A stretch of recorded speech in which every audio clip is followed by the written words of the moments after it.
So sige pare, pakita mo yung pataba.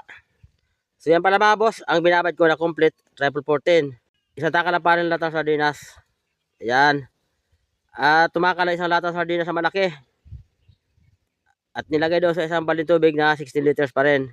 Kasi mga boss, yung binabad, hindi pwedeng i-direct dilig sa sitaw. Kasi matapang yan eh. Kaya tumataka lang kami ng isang latang sardinas sa malaki at tinitimpla ulit sa isang balde tubig. Sige pare, nakita nila yan. Then mga boss ang pataba namin na i-didilig sa sitaw. At haluan ng isang lata ng sardinas na 0016 putas. Sige pare, pakilagyan mo yung mga balde, tigit-tigit isang lata rin. Ayan. Yan mga boss ang idilig namin sa sitaw, yung nilagyan ni Boss Mike ng putas. Na hinalo doon sa isang lata ng sardinas na binabad na complete triple 14.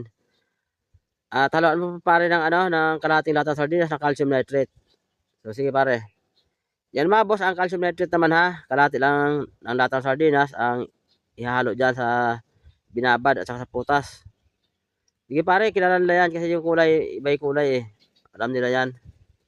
So yan mga boss, ang resyo ng pataba namin isang lata ng sardinas na malaki na binabad na complete triple 14.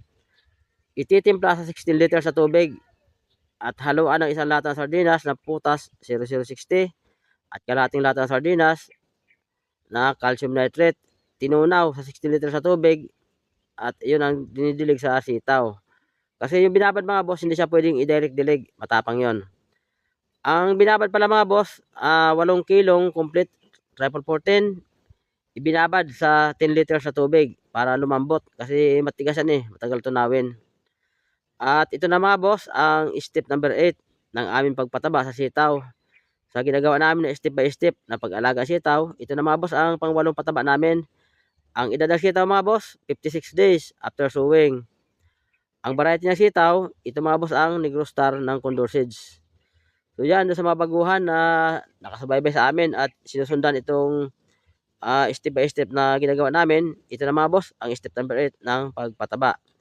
Medyo malakas sa mga boss ang resyo ng pataba kasi ang sitaw mga boss malago na at grabe ang bunga na nito, hindi na sapat kung yung dating resyo para namin ang gagawin.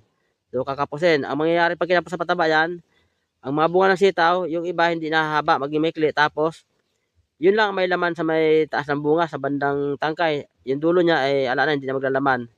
Papayat na lang yun. So, yun mga boss ang dahilan kaya nilakasan namin yung pataba.